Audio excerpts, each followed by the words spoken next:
Rob Kelso. I'm Will Faze. I'm Dominic Forsenvold. I'm Kyle Blob, and our senior project is the Basic Utility Vehicle Design Competition.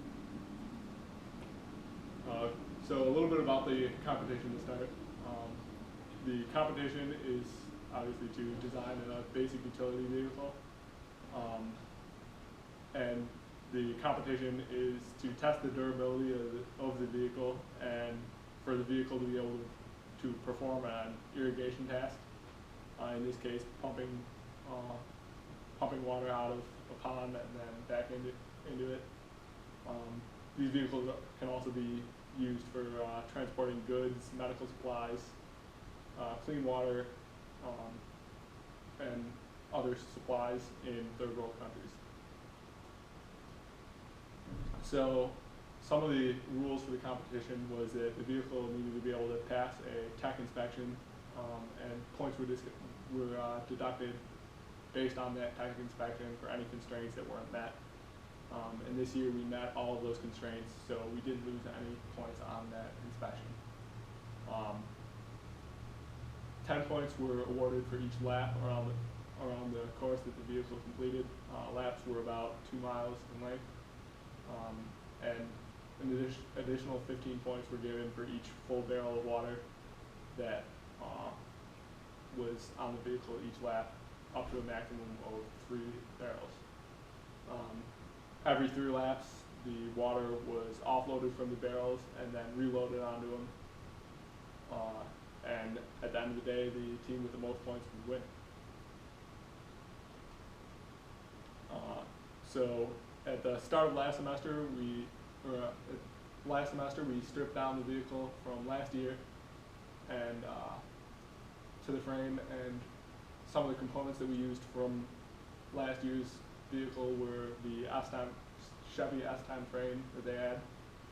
We kept the same 3-wheel vehicle design that they had. We kept the 9.1 horsepower single-cylinder diesel engine and tough torque transmission that they used, as well as the 60-gallon per minute pump that they've used, as well as keeping the same rear shock absorption suspension and compression spring on the front leg that they've used. So this year, one of the problems with the vehicle that we needed to fix was the electrical wiring. Last year's electrical wiring was messy and unsafe. In addition, new fuse box was needed for the vehicle, and some unnecessary electrical components were removed. So in order to fix this, the old wiring was removed from the vehicle, and new wires and a new fuse box were installed on the vehicle. And we also put electrical conduit around the wires in order to protect them from damage and help extend the life of the wiring. In addition, the alternator for the vehicle was rewired. So some of the other issues that we corrected on the vehicle pertain to the PTO pumping system.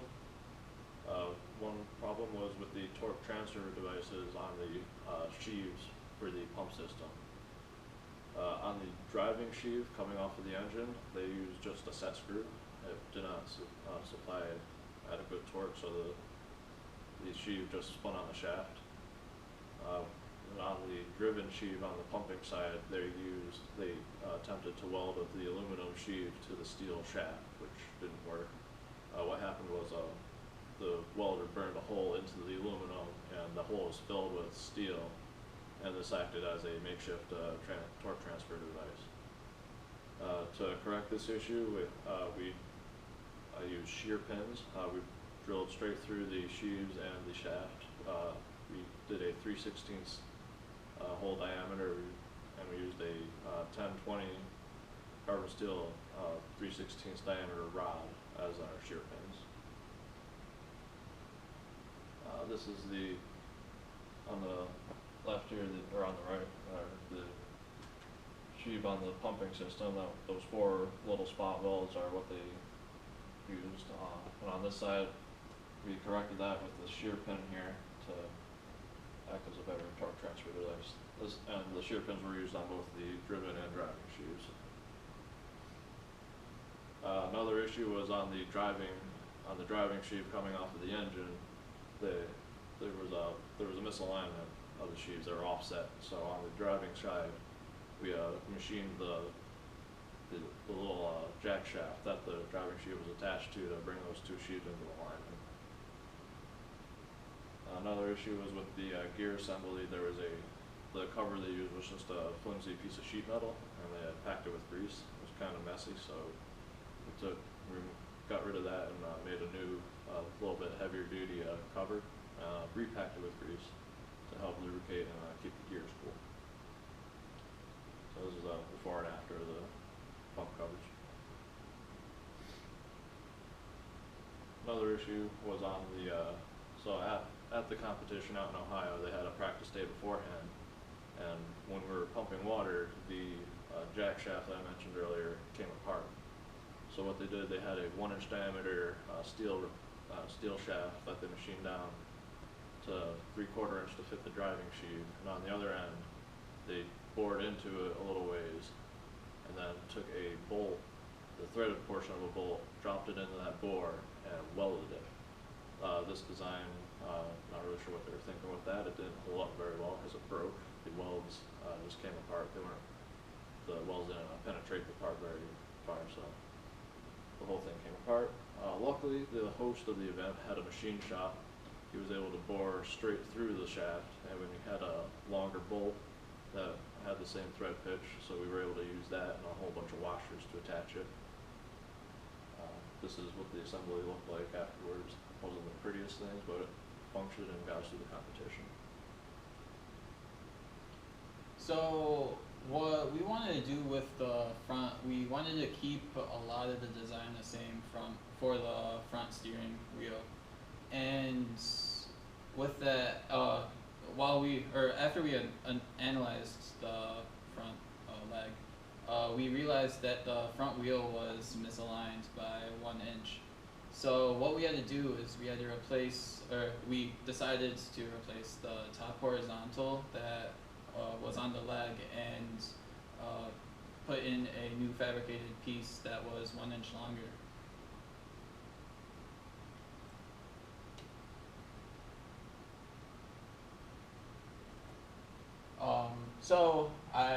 These are the 3D models that I drew, and as you can see from the leg from last year, it's off by 1 inch, and this is actually where the center of the wheel is over here, and it's off 1 inch. So we replaced this part right here and made it 1 inch longer, and you can see it over there that it aligns the wheel perfectly.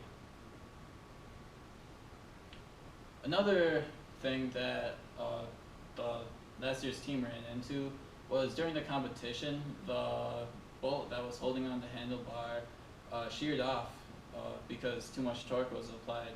So we wanted to create a new handlebar mount that would allow us to apply more torque to steer the vehicle without the bolts shearing. So what we did, we had multiple designs, but we didn't want to get rid of what they already put on because it would just create a mess and we would have to fabricate even more parts. So we added on a cube that was 1 inch by 1 inch by 3.5 inches, and we drilled a hole right through for a 1/2 inch bolt to go through. And what they used last year was 2 3/8 inch bolts. And so this 1/2 inch bolt made it so it would be able to fix quickly, and it allowed for a 175% more torque to be applied to the steering without the shaft, or without the bolt shearing. So as you can see here, this is the old design that they had. And what we wanted to do at first is we wanted to drill a hole right through, widening the diameter of the handlebar mount and the handlebar mount and the handlebars.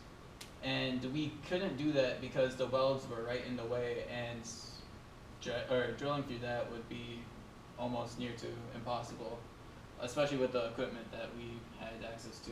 So what we did is we welded the cube that you can see over there right up here alongside, and we drove a half-inch bolt right through, and this allowed for a quick switch during the competition if we ever ran into that problem, and which we didn't. So one of the problems that needed to be addressed from last year is that we needed to have a cargo bed that was easily accessible and more functional. And our solution was to design a cargo bed that could have multiple purposes for the competition and possibly for other things as well. So before last year's competition, this was their design. Up here was where they made a little flatbed, like made out of plywood, not very big, not really functional. And this was our design right here, with a flatbed and a gate. So this is a better view of what we designed. We did all the weld calcs and made sure it was going to be stable to support all the weight of the water in these drums. And it's just more of a functional design. And as you can see, the wood paneling and having a flat surface, you can do a lot more things. With the drums, we had hole saws and we drilled through, and on the drums there are quick connectors, so you can easily detach, unload drums, and have a practical surface for multiple purposes. So some of the additional components we decided to incorporate. We decided to incorporate a Deadman Switch. One of the requirements was a Deadman throttle, and we incorporated that into our design. So the previous kill switch, they attached a bicycle cable to the decompression switch on the diesel engine, and it was right under the seat, and if you were ejected from the vehicle wouldn't shut off. So this is the mechanical lever we designed, and this is linked directly to the decompression switch on the engine. And the Deadman throttle is works directly on this lever. There's a bar that comes down. When you get it lifted off the seat, this lever is set off, and the decompression switch shuts off the engine. And we also decided that it was a good idea to create a pump guard so that no branches could destroy our valving going into the drums off the pump. And here's our pump guard, just made out of plywood, just extra protection so that a lot of these pipes aren't bashed off by like debris, trees, and whatnot. We also incorporated tow hooks on the front of the vehicle in case we got stuck. We have our trailer hitched in the back, so that wasn't an issue. Just in the front, we added the tow hooks. So here are the tow hooks on the left and right. So one of the issues that we ran into during the competition was that the pump would not hold a prime at first. So when the whole system was dry, we primed it by hand with a bucket and a funnel, and the pump would not, it just wouldn't take water on. Initially we thought maybe there was an issue with the pump. We took it apart, checked it out, everything was fine. So we filled the drums by hand for the first two exchanges. But by the third exchange we had it figured out, we were able to use the pump to offload and unload the water, and it took about 9 minutes for the whole process. So we're very thankful that ended up working. So another problem that we ran into, and this was happening all year actually, was the belt was slipping, and what we were given was a very old, tattered belt at the beginning of the year, but we replaced it with a brand new one after several weeks of looking, and it didn't help much because we were also using older sheaves. But we bought belt dressing and we applied that to all the belts actually, and this helped it gain more traction so the belts would not slip anymore. Another problem we ran into was the Deadman Switch broke, and this actually happened loading the vehicle onto the thing, and it happened even more at the competition. But what we did, we just had a quick fix. We just took some mechanical wire and some Gorilla Tape, and we wrapped it around the bottom of the springs to attach it, or reattach it to the frame. And it failed because the welds did not hold up as well as we thought they would have. The fuel tank was also leaking during the competition, and we didn't catch this before we went because I guess we weren't going over rugged enough terrain. But going over several bumps, we realized that the fuel, or diesel fuel, was spilling out of the pressure release hole that was at the top of the tank. And so we fixed this by just making the hole longer and attaching tubing to the hull. As of years past, we got top 3, and we actually got first, tying with the University of Cincinnati. We believe that this is due to our going into the spec sheet that they were grading us on, and we covered every single thing that was on the sheet. University of Cincinnati actually came in a few laps ahead of us during the competition. We didn't think we were going to get first, actually. But as when we went to the award ceremony, we found out that they didn't pass anything, or pass stuff in the inspection sheet. And so this is our BUV.